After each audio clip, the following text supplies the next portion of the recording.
قضا نمازیں کیسے پڑھیں؟ قضا عمری کا طریقہ کیا ہے؟ نیت کیا کی جائے گی؟ اور کیا صرف فرض نمازوں کی قضا کی جائے گی یا سنتوں اور نوافل کی بھی قضا ہوگی؟ اسی طرح قضا عمری کس وقت ادا کرنی چاہیے؟ ایک دن میں کتنی قضا نمازیں پڑھ سکتے ہیں؟ اور قضا نمازیں کہاں پڑھنی چاہیے؟ گھر میں پڑھ سکتے ہیں یا مسجد میں پڑھ سکتے ہیں؟ اور اس میں کیا کیا تخفیف ہے، کیا کیا آسانیاں ہیں قضا عمری پڑھنے میں جو علماء نے دی ہیں؟ قضا عمری کا مکمل طریقہ ڈیٹیل کے ساتھ لیے بندہ ناچیز حاضر ہے۔ دیکھیں، سب سے پہلے اپنی نمازوں کا حساب لگائیں کہ آپ کی کتنی نمازیں قضا ہوئیں۔ اگر بہت زیادہ نمازیں قضا ہوئی ہیں کہ یاد ہی نہیں کتنی نمازیں قضا ہوئیں، تو بالغ ہونے سے لے کے سن بلوغت سے لے کر اب تک جو آپ کی عمر ہے، اس عمر میں جو نمازیں بنتی ہیں اس کا حساب لگا کے پھر آپ اس کی قضا شروع کریں۔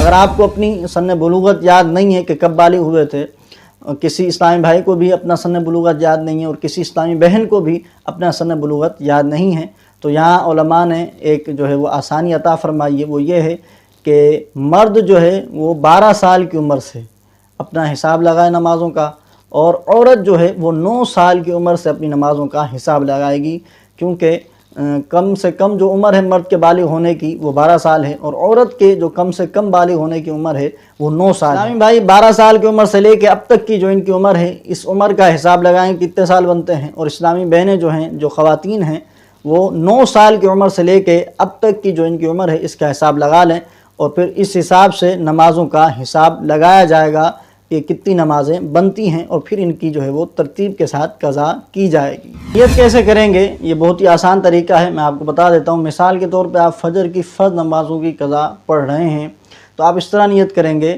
کہ سب سے پہلی جو فجر کی نماز مجھ سے قضا ہوئی اسے ادا کر رہا ہوں۔ آپ اگر ظہر کی نماز کی قضا پڑھ لیں تو پھر آپ اس طرح نیت کریں گے کہ سب سے پہلی جو ظہر کی فرض نماز مجھ سے قضا ہوئی اس کو ادا کر رہا ہوں۔ اسی طرح عصر کی، مغرب کی، عشاء کی، وطر کی نماز جو آپ کی قضا ہوئی اس کی آپ نیت کرتے چلے آئیں گے، اور یہ نمازیں ادا ہوتی چلی آئیں گی۔ یاد رکھیے، نیت کے لیے زبان سے بولنا یہ ضروری نہیں ہے، دل میں نیت کا موجود ہونا ضروری ہے۔ ہاں، زبان سے کہہ لینا یہ مستحب ہے، لیکن دل میں ارادہ موجود ہو۔ سب سے پہلی نماز کی نیت کرنے سے فائدہ یہ ہوگا کہ جو سب سے پہلی قضا ہوئی تھی وہ ادا ہو جائے گی، وہ ذمے سے ساقط ہو جائے گی، پھر اس کی جگہ دوسری آ جائے گی، تو پھر اگلی دفعہ وہ سب سے پہلی ہوگی۔ مثال کے طور پہ کسی شخص کی 20 فجر کی نمازیں قضا ہوں، تو اس نے جب پہلی دفعہ نیت کی کہ سب سے پہلی فجر کی قضا کو ادا کر رہا ہوں، تو جو سب سے پہلی تھی وہ اس کی ادا ہو جائے گی، پھر 19 رہ جائیں گی۔ اب 19 میں جو سب سے پہلی ہوگی، اگلی دفعہ جب وہ قضا کرے گا تو پھر وہ سب سے پہلی والی یوں ادا ہوتی چلی جائے گی، تو ایک ایک کر کے اس کی 20 کی 20 جو ہے وہ قضا نمازیں ادا ہوتی چلی جائیں گی۔ یہ اس سے فائدہ ہوگا، یہ آسانی کے لیے ہے، لہذا بہتر یہی ہے کہ آپ اسی طرح نیت کریں اور اس طرح اپنی نمازوں کو جو ہے وہ ادا کرتے چلے جائیں۔ اگلا سوال یہ ہے کہ قضا صرف فرض نمازوں کی جائے گی یا پھر نوافل اور سنتوں کی بھی قضا ہوگی؟ عوام پریشان ہو جاتی ہے اور فون کر کے پھر پوچھ رہے ہوتے ہیں کہ کیا کرنا ہے، سنتوں کی قضا پڑھنی ہے کہ نہیں پڑھنی؟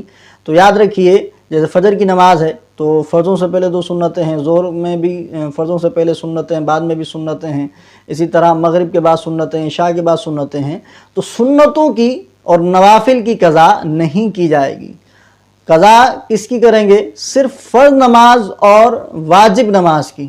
فرض نمازیں جیسے فجر کی 2 رکعتیں فرض ہیں، ظہر کی 4 رکعتیں فرض ہیں، عصر کی بھی 4 رکعتیں فرض ہیں، مغرب کی 3 رکعتیں فرض ہیں، اور عشاء کی 4 رکعتیں فرض ہیں، اور اس کے بعد عشاء کی نماز کے بعد 3 رکعت وطر ہیں جو کہ واجب ہیں، ان کی بھی قضا کی جائے گی۔ تو یہ ٹوٹل 20 رکعتیں بنتی ہیں، ان کی قضا کی جائے گی، ان کے علاوہ سنتوں کی، نفل کی قضا نہیں کی جائے گی۔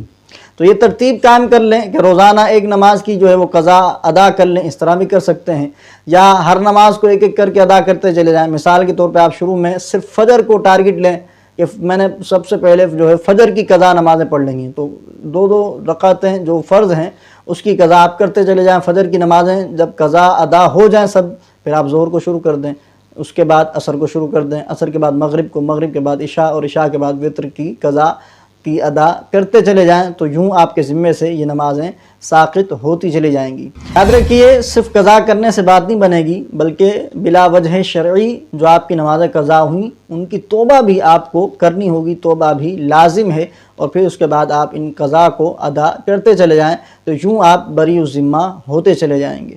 अगला सवाल ये है कि किस वक्त पढ़नी चाहिए कज़ा नमाज़ें, कब पढ़ सकते हैं। तो देखें, जो 3 औक़ात मकरूहा हैं, 3 मकरूह वक्त हैं, उनके अलावा आप जब चाहें पढ़ सकते हैं। 3 औक़ात मकरूहा कौन कौन से हैं? तुलूए आफ्ताब के वक्त, यानी जब सूरज निकलना शुरू होता है 20 मिनट तकरीबन ये मकरूह वक्त होता है, लिहाजा इस वक्त में आप कज़ा नमाज नहीं पढ़ सकते और भी कोई नमाज नहीं पढ़ सकते। इसी तरह जो दूसरा वक्त है वो गुरूब आफ्ताब का है, यानी सूरज गुरूब होने से, डूबने से 20 मिनट पहले का जो वक्त है तकरीबन 20 मिनट, तो ये जो है मकरूह वक्त कहलाता है। इस वक्त में भी आप कज़ा नमाज नहीं पढ़ सकते। तीसरा जो मकरूह वक्त है वो ज़हवा कुबरा से लेकर ज़वाल तक, यानी सूरज जब दरमियान में दिन के वक्त आके ठहर जाता है, ज़हवा कुबरा कहलाता है। और इसके बाद जब ये आधा पौना घंटा ठहरने के बाद जो है वो ढलना शुरू होता है, इसे ज़वाल कहते हैं। तो ये पूरा जो दौरानिया होता है आधे से पौने घंटे का, ये मकरूह वक्त होता है। लिहाजा इस मकरूह वक्त में भी आप कज़ा नमाज नहीं पढ़ सकते। इन 3 औक़ात के अलावा जब चाहें आप कज़ा नमाज अदा कर सकते हैं। अगला सवाल ये है कि कहाँ पढ़ी जाएँ, मस्जिद में पढ़ी जाएँ या घर में पढ़ी जाएँ। तो देखें, जहाँ आसानी हो वहाँ पढ़ लीजिए, लेकिन एक बात का ज़रूर ख्याल रखिए कि किसी दूसरे शख्स को ये पता ना चले कि आप कज़ा नमाज पढ़ लें। मिसाल के तौर पे आप फजर की नमाज़ पढ़ने के लिए गए और फजर की सुन्नतें आपने पढ़ लीं, उसके बाद जो है वो फ़र्ज़ पढ़ने होते हैं, बीच में कोई जो है नफिल का वक्फ़ा नहीं है, यानी इसमें कोई नफिल नमाज नहीं पढ़ सकते।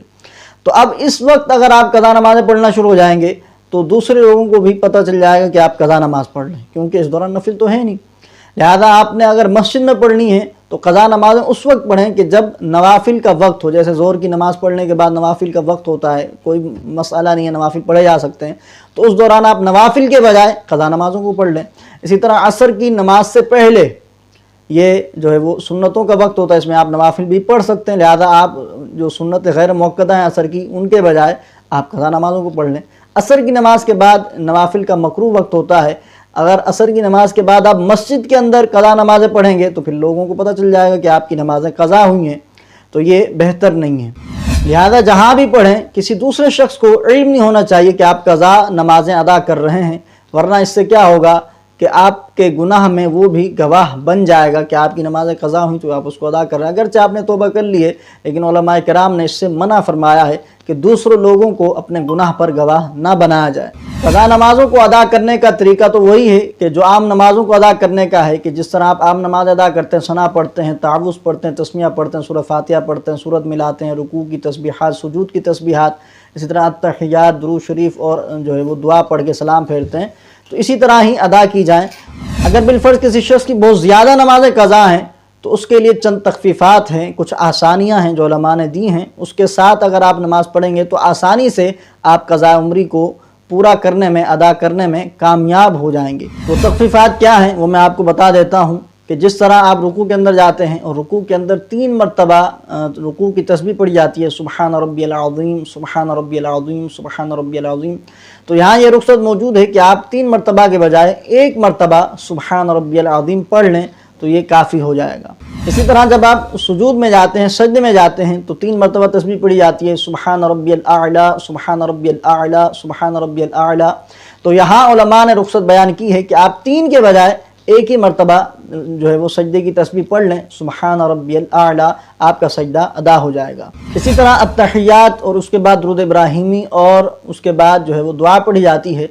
तो दुरूद इब्राहिमी और दुआ की जगह पर उलमा ने ये रुख्सत बयान की है कि आप अल्लाहुम्मा सल्ली अला मुहम्मदिन व आलिही ये पढ़ लें, यानी अब्दुहु व रसूलुहु तक अत्तहियात पढ़ने के बाद अल्लाहुम्मा सल्ली अला मुहम्मदिन व आलिही पढ़कर आप सलाम फेर दें, आपकी नमाज अदा हो जाएगी। इसी तरह फ़र्ज़ों की तीसरी और चौथी रकात में सूरह फातिहा पढ़नी होती है। जैसे असर की 4 रकातें फ़र्ज़ हैं तो तीसरी और चौथी रकात में सूरह फातिहा पढ़नी होती है।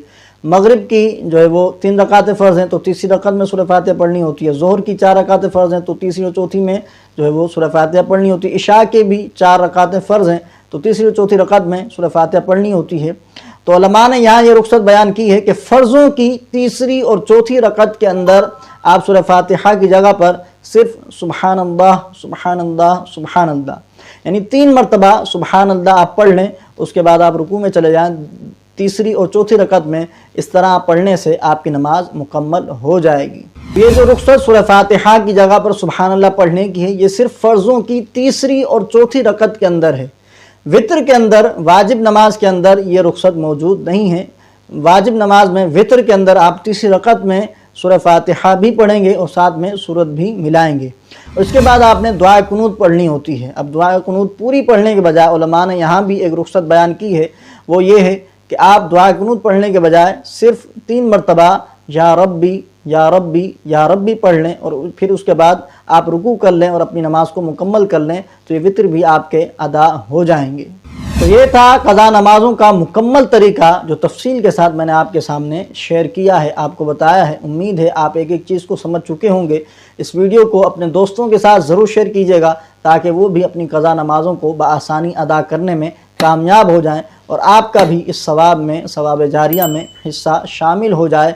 अल्लाह करीम से दुआ है कि हम सब को अपनी क़ज़ा नमाज़ों को अदा करने की तौफ़ीक़ अता फ़रमाए और शरई मसाइल सीखने, समझने और इन पर अमल पैरा होने की तौफ़ीक़ रफ़ीक इनायत फ़रमाए। आमीन बिजाहिन नबील अमीन सल्लल्लाहु अलैहि वसल्लम। अस्सलामु अलैकुम व रहमतुल्लाहि व बरकातुहू।